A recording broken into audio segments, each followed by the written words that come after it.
প্রথম দফার প্রচার পর্ব শেষ হয়েছে, কিন্তু তারই মধ্যে পশ্চিম মেদিনীপুরের দাঁতনে এই যে ছবি দেখা গেল তা রীতিমতো উদ্বেগজনক। রাস্তায় একের পর এক বাইক দাও দাও করে জ্বলছে, সারিবদ্ধভাবে দাঁড় করানো রয়েছে একের পর এক পোড়া বাইক, ব্যাপক ভাঙচুর চালানো হয়েছে পরপর বাইকে। এই হচ্ছে ছবি। বিজেপির যিনি প্রার্থী এখানকার তিনি আহত হয়েছেন। বিজেপি প্রার্থীর প্রচার ছিল, সেই প্রচারে হামলা চালানো হয়েছে। দেখতে পাচ্ছেন দাও দাও করে একের পর এক বাইক জ্বলছে রাস্তার ওপরে। দেখতে পাচ্ছেন পরপর বাইক পড়ে রয়েছে রাস্তায়। কিভাবে তাণ্ডব চালানো হয়েছে এই ছবি থেকেই সেটা স্পষ্ট।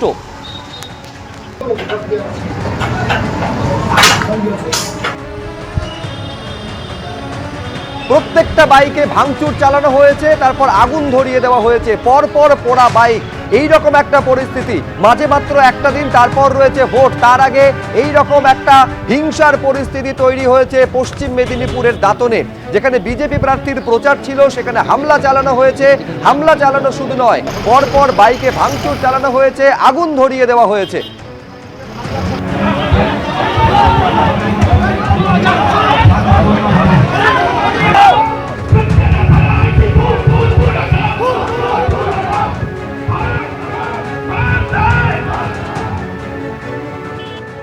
এর পাশাপাশি গাড়িতে হামলা চালানো হয়েছে। বিজেপি প্রার্থী যিনি রয়েছেন তিনি আহত হয়েছে। দেখতে পাচ্ছেন যে হাতে একেবারে প্লাস্টার করা হয়েছে এবং এই অবস্থায় তিনি রয়েছেন। এই রকম একটা পরিস্থিতি তৈরি হচ্ছে 48 ঘন্টা আগে। মাঝে একটা দিন, তারপর প্রথম দফার নির্বাচন পর্ব শুরু হয়ে যাচ্ছে। তার আগে এই ধরনের ঘটনা। আমি একবার দেখাতে চাইবো এইখানে কে কি বলছেন, কে কোন পক্ষ কার বিরুদ্ধে কি অভিযোগ তুলছেন, দেখুন পরপর। আমাদের প্রার্থীর সমর্থনে আমরা একটা প্রচার গাড়ি আমাদের জাহালদা থেকে শুরু হয়ে সাউরি সাবড়া হয়ে খন্ডুই হয়ে এদিকে আমরা জানকাপুর হয়ে যখন আমরা ঠিক মোহনপুর এলাকার মধ্যে ঢুকছি, ওই এলাকা ঢোকার সঙ্গে সঙ্গে আমাদের কিছু গাড়ি সামনে বেরিয়ে এসছে। পরের কিছু গাড়ির উপরে তৃণমূল অতর্কিতভাবে এমন হামলা করে সেখানে আমাদের প্রায় কয়েকশো কার্যকর্তা ভয়ঙ্করভাবে ইনজিওর। কারুর হাত ভেঙেছে, মাথা ফেটেছে, কেউ আধমরা অবস্থায় ভর্তি আছে। কয়েকশো মোটরসাইকেল এখানে ভেঙে ফেলে দিয়েছে। প্রচুর কার্যকর্তাকে আমরা এখনো পর্যন্ত খুঁজে পাচ্ছি না, কন্ট্যাক্ট করতে পারছি না। যতবার আমরা পুলিশকে ফোন করছি, ফোর্স পাঠাচ্ছি, এখনো পর্যন্ত আমরা পুলিশের কাছ থেকে সেই রেসপন্স পাচ্ছি না। প্রচুর কার্যকর্তা আতঙ্কিত হয়ে আছে।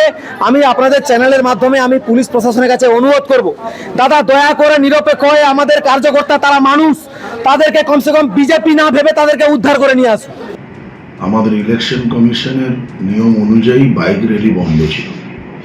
তা সত্ত্বেও বিরোধী দলের প্রার্থী প্রায় 300-400 বাইক নিয়ে আঁতরায় ঢোকেন এবং আমার কাছে বেশ কিছু রেকর্ডিং ওরা পাঠিয়েছে। তাতে পরিষ্কার প্রমাণিত বিজেপির সেই সব কর্মী সমর্থক সংখ্যালঘু এলাকায় ঢুকে মহিলাদের, বাচ্চাদেরকে বলেছেন জয় শ্রীরাম বলতে। স্বাভাবিক তাদের এই ধর্মীয় আবেগে যে আঘাত, সেটা তারা মানতে চাননি। সব থেকে বড় আইরনিটা কি জানেন? ঘড়ির কাঁটায় এখন 6টা 33 মিনিট আগে নির্বাচন কমিশনের একটা কড়া নির্দেশিকা রাজ্য জুড়ে লাগু হয়ে গেছে যে কোনো বাইকের ক্ষেত্রে নিষেধাজ্ঞা। সন্ধ্যে 6টা থেকে সকাল 6টা এবং সকাল 6টা থেকে সন্ধ্যে 6টার জন্য বাইক চলাচলের নিয়ন্ত্রণ জারি করা হয়েছে। আর সেখানে আমাদের এই ছবি দেখতে হচ্ছে, পরপর বাইক দাও দাও করে জ্বলছে, বাইকে ভাঙচুর চালানো হয়েছে, পোড়া বাইক সারিবদ্ধভাবে দাঁড়িয়ে রয়েছে। আমার প্রশ্ন খুব স্পষ্ট শীর্ষদুদা, সেটা হচ্ছে তাহলে কোথায় গেল নির্বাচন কমিশনের এত যে প্রচার পর্ব, এত যে আশ্বস্ত করা? কত আগে থেকে সেন্ট্রাল ফোর্স এসে গিয়েছে আমাদের রাজ্যে? এটা তো 5 মিনিটের মধ্যে এই ঘটনা ঘটে গিয়েছে বা আচমকা এই ঘটনা ঘটে গিয়েছে এমনটা নয়। দীর্ঘ সময় ধরে তাণ্ডবটা চালানো হয়েছে। কোথায় ছিল এত ফোর্স? তো বর্জ্য আটনের ফসকা গেরো। এত বড় বড় কথা বলছেন ইলেকশন কমিশন, কি হচ্ছে দেখতে পাচ্ছেন। এখনো দাঁতনের রশি এখনো দাঁড়িয়ে আছেন কেন? কেন অ্যারেস্ট হননি? বিচারকদের ওপর ভাঙচুর, বিচারকদের ওপর অত্যাচার, সেই জায়গায় বাংলা গেছে। এখনো কেন এসপিকে সেদিন থেকে অ্যারেস্ট করেননি? ইলেকশন কমিশন করছেনটা কি? সদর বন্ধ করেছেন, খিড়কি ফাঁকা, সেটা দেখুন। ইলেকশন কমিশন একে বদলাচ্ছেন, তাকে বদলাচ্ছেন। এই বাংলায় গণতন্ত্রের যে 4টে স্তম্ভ, প্রতিটা দিন এই 4টে স্তম্ভকে প্রত্যেকটা সময় অত্যাচার করা হয়েছে। সে সাংবাদিকদের বলুন, বিচারকদের বলুন, প্রত্যেকটা জায়গাতে। আজকে বিচারকদের যে কোনো করা হয়েছিল তখন বলেছিলেন যে তাদের নিরাপত্তা দেওয়া হবে। আজকে প্রত্যেকটা বাইক জ্বলছে, সাধারণ মানুষ আতঙ্কে ভুগছে। পরশুদিন ভোট দিতে যাবে, কিভাবে ভোট দিতে যাবে? কেন মায়ের কোলটা ফাঁকা হবে ভোটের সময় বাংলায়? কেন আত্মনাদ করবে? কেন একটা মানুষ ভোট দিতে যাওয়ার পর সে ফিরবে না? কেন বাংলাকে সোনার বাংলা তৈরি করবেন না? ইলেকশন কমিশন বারবার বলছেন আমরা সুষ্ঠু শান্তিপূর্ণ করব, এবারে দেখিয়ে দেব। এই তার নমুনা। কেন এখনো পর্যন্ত ইলেকশন কমিশন দেখছেন না?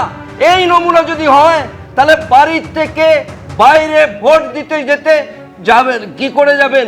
একটা মানুষ কি করে যাবেন তার ভোট দিতে যেতে? তার নিজস্ব ভোট দেবেন কি করে? আজকে আমরা সর্বসাধারণ বাঙালি চাই, বাংলার মানুষ চায় যে সুষ্ঠু শান্তি বৈধ ভোটার ভোট দিতে যাক। আমার ভোটটা আমি দিই, সকাল সকাল ভোট দিই। তাহলে এই তার নমুনা যদি হয় তাহলে আমরা যাব কি করে? আবাসনের নিচে যদি তালা থাকে, আবাসনের মানুষ যাবে কোথায়? আজকে গাড়ি ভাঙচুর করছেন বা বাচ্চারা দেখছেন। এই বাংলা দেখবে আজকে শান্তিপূর্ণভাবে ভোট হবে না, তাহলে কোন জায়গায় আমরা বাস করব? না, আমাদের দুর্ভাগ্য হচ্ছে শীর্ষে যে এইটা হচ্ছে আমাদের পশ্চিমবঙ্গের ভোটের চেনা ছবি। কমিশন তো বারে বারে এটাতেই প্রতিশ্রুতিবদ্ধ থেকেছে যে এই ছবিটা এবারে বদলানো হবে, অবাধ শান্তিপূর্ণ নির্বাচন হবে, কিন্তু নির্বাচনের আগে পর্যন্ত সেই ছবিটা সেদিকে দিক নির্দেশ করছে কি? আমি বিমল শঙ্কর নন্দর কাছে আসবো, তার আগে সিইও মুখ্য নির্বাচনী আধিকারিক কি বলছেন একবার দেখুন। গোলমাল হয়েছে, অ্যাকশন হচ্ছে, অ্যাকশন চলছে, গোলমাল হয়েছে, অ্যাকশন হচ্ছে, অ্যাকশন চলছে। গতকাল মুখ্য নির্বাচন কমিশনার জ্ঞানেশ কুমার এইটা আস্থা দিচ্ছেন, যে আশ্বস্ত করছেন কার্যত যে শান্তিপূর্ণ ভোটের জন্য যা যা করা দরকার কমিশন করবে। আমি বলছি বিমলদা, এই হচ্ছে তার নমুনা। আপনি মুখে বলছেন, কমিশন মুখে বলছে, কিন্তু কাজে করছে কি? দেখো, আমি একটা কথা বলি, ওই অঞ্চলের মানুষ আমি, আমার বাড়ি ওখানে, দাঁতন অঞ্চলে আমার বাড়ি। না চাইলে ওই জায়গাটাকে, ওই আমার হাতের তালুটাকে যেরকমভাবে চিনি ওরকম আমি চিনি। ওই জায়গাটাতে এমনি ছোটোবেলা থেকে দেখতাম শান্ত, বাম আমল থেকেই ওখানে ওই সব নানা রকম জমি দখল, মারপিট, অশান্তি সেগুলো শুরু হয়। তার রেসটা কিন্তু এখনও চলছে। মূল কথাবার্তায় একটা রাজনৈতিক দল, তার আগে তুমি যে দেখালে যে তৃণমূলের ওই নেতার কথা শোনালে, 400 যদি বাইক বার করতে পারে তাহলে সেই দলের শক্তি একটা বড় জায়গায় পৌঁছেছে। 400 জন বাইক বেরিয়েছে বিজেপির সমর্থনে, এটা মাইন্ডেড, এটা আমার কথা নয়, ওই দলের প্রার্থীর কথা বা নেতা। আমি বলছি বিমলদা, বিজেপির শক্তি বাড়লো তাতে অসুবিধার কিছু নেই, সাধারণ মানুষ। আমাকে স্পষ্ট বলুন বিমলদা, আজকে এই ছবিটা তৈরি হওয়ার পর বুথে একেবারে হাফ সেকশন করে বাহিনী থাকবে, বেশি বুথ হলে আরো বেশি ফোর্স থাকবে, কিন্তু মানুষ ঘর থেকে বেরিয়ে বুথ পর্যন্ত যেতে পারবে এই ছবি দেখার পরে? নির্বাচন কমিশনের যথেষ্ট সতর্ক হওয়ার প্রয়োজন ছিল, এটা আমাদেরও দাবি। এবং স্থানীয় থানা যদি এ ব্যাপারে দোষী সাব্যস্ত হয়, কারণ ওই জায়গায় গোলমালের পুরনো ইতিহাস রয়েছে, ওই সাবরা থেকে মোহনপুর যাবার ওই রাস্তা, ওই অঞ্চলে গোলমাল হয় মাঝে মাঝে, সেই জায়গায় কেন কঠোর নিরাপত্তা ব্যবস্থা নেওয়া হলো না? তাই আমি মনে করি অবিলম্বে সেখানে যারা এই কাজের জন্য দায়ী তাদের তো অ্যারেস্ট হওয়া উচিত, এমনকি পুলিশ প্রশাসনেরও অবিলম্বে সাসপেন্ড হওয়া উচিত। আর সবচেয়ে বড় কথা, একটু আগে যে ভদ্রলোক বললেন যে কাকে নাকি জয় শ্রীরাম বলানো হয়েছিল, ওকে আগে ইন্টারোগেশন করা উচিত পুলিশ কাস্টডিতে নিয়ে গিয়ে, দেখিয়ে দিন কাকে বলা হয়েছিল জয় শ্রীরাম। একদম মিথ্যে কথা। সাবরা অঞ্চলে বিশেষ সম্প্রদায়ের মানুষ বাস করে, বাকিরা কেউই ওখানে ঝামেলা করতে যায় না। এরা ইচ্ছে করে গোলমাল বাঁধাচ্ছে, আসলে এরা বুঝে গেছে নির্বাচনে এরা হারবে, আইপ্যাক কোম্পানি ছেড়ে দিয়ে পালিয়ে গেছে। আমি বলছি কেউ যদি ইচ্ছে করে এই ধরনের ঘটনা ঘটানোর সাহস পায়, তাহলে প্রশ্নটা হচ্ছে কমিশন করছিলটা কি? কোনো রিভিউ তাহলে কমিশন করেনি? ডক্টর বিশ্বাস,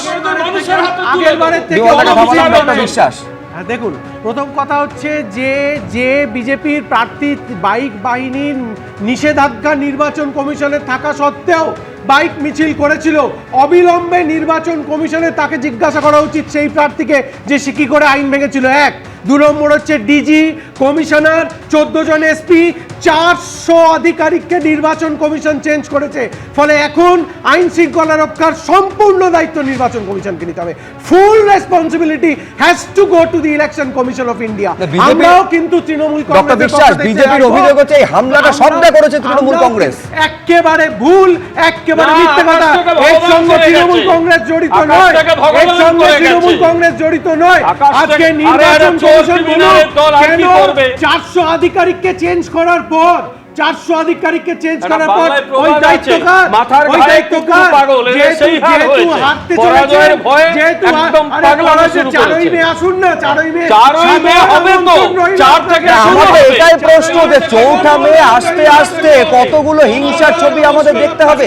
দেখুন ঘটনা কথা এই দাঁতনেই শেষ হয়ে যাচ্ছে না, হিংসার ছবি দেখলাম, এবার আপনাদের দেখাবো যে হুমকির ছবি। কি ভাষায় হুমকি দেওয়া হচ্ছে, যাকে হুমকি দেওয়া হচ্ছে একেবারে স্পষ্টত এটা শুনলে যে কোনো সুস্থ মানুষের শিরদাঁড়া দিয়ে ভয়ের একটা ঠান্ডা স্রোত বয়ে যাবে। শুনুন লাভপুরের এই তৃণমূল নেতা কি ভাষায় হুমকি দিচ্ছেন, কি শোনা যাচ্ছে ভাইরাল ভিডিওতে, দেখুন একবার।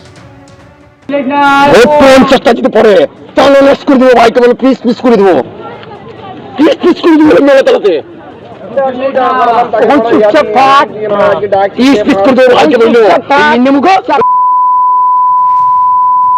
তোর বাড়িতে বাস করতে পারবো না।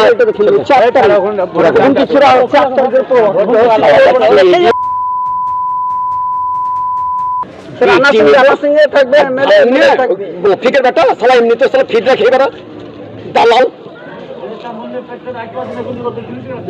প্লেট বার করে দেবো বলছি বাবা, ভোটের পর যে তোর কোনো বাদ থাকা আসবে মুখে প্লেট বার করে দেবো।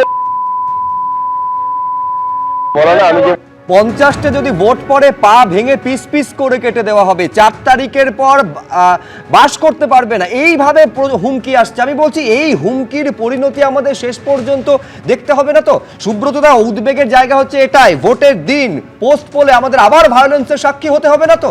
পোস্টপোল তো পরের কথা, নির্বাচন কমিশন তার ভোট ঘোষণা করার পর থেকে ইতিমধ্যে ইসলামপুরে আমাদের একজন কর্মীকে খুন করা হলো, খুন করলো রাজ্যের শাসক দলের আশ্রিত গুন্ডারা। এবং এই যে দাঁতনের ঘটনা, এই যে কথাটা এখানে আসছে, কোন দল কোন রাজনৈতিক দলের প্রার্থী আমার কাছে গুরুত্বহীন, আমার কাছে গুরুত্বপূর্ণ হচ্ছে এই ধরনের ঘটনা ঘটবে। নির্বাচন কমিশন বাইক মিছিলের নিষেধাজ্ঞা দিয়েছে, আমার ধারণা, আমি জানি না, সেই নিষেধাজ্ঞার আগে সম্ভবত এই বাইক মিছিলটা হয়েছে, আমি টাইমিং যদি ঠিকমতো দেখা হয়। 1 2 নম্বর কথা হচ্ছে, দেখুন হঠাৎ করে তৃণমূল কংগ্রেস এখন এটা নতুন কথা বলতে শুরু করেছে, ভোটের সময় নির্বাচন কমিশনের আওতাধীন থাকে, মানে তো রাজ্য সরকারের অস্তিত্ব নেই, দায় রাজ্য সরকারের না। এই তো ভোট হয়ে গেল কেরালাতে, ভোট হয়ে গেল আসামে, ভোট হবে তামিলনাড়ুতে, তো ওখানে রাজ্য সরকারগুলোর কোনো দায়িত্ব নেই, সব নির্বাচন কমিশন।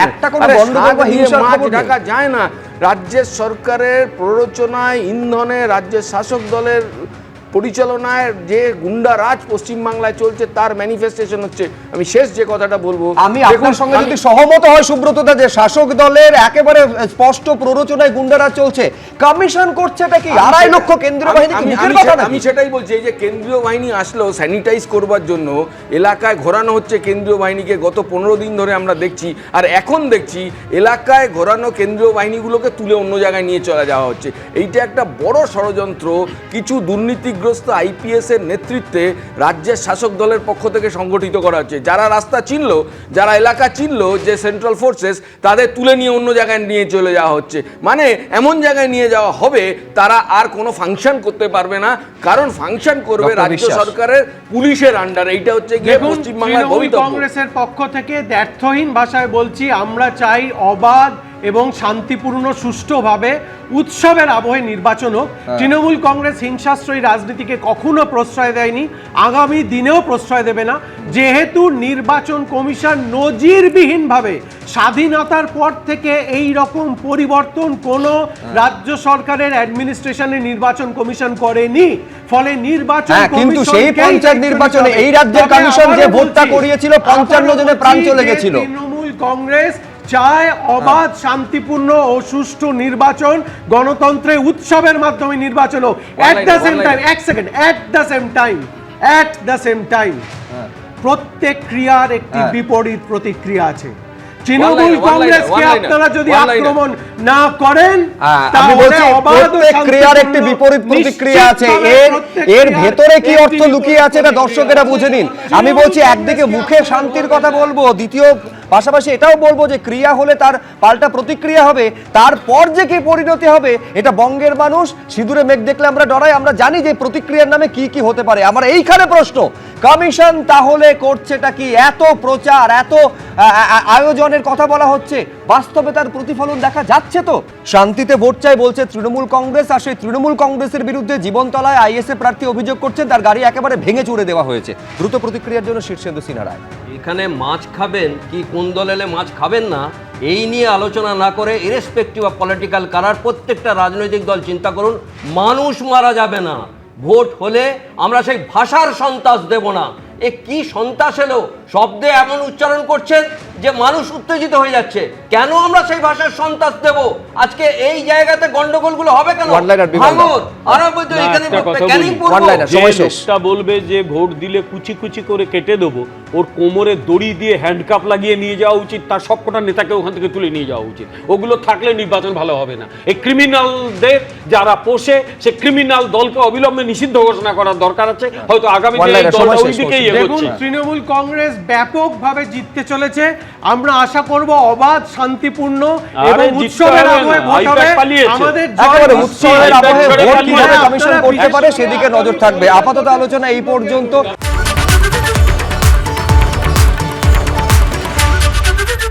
এবিপি আনন্দ, এগিয়ে থাকে, এগিয়ে রাখে।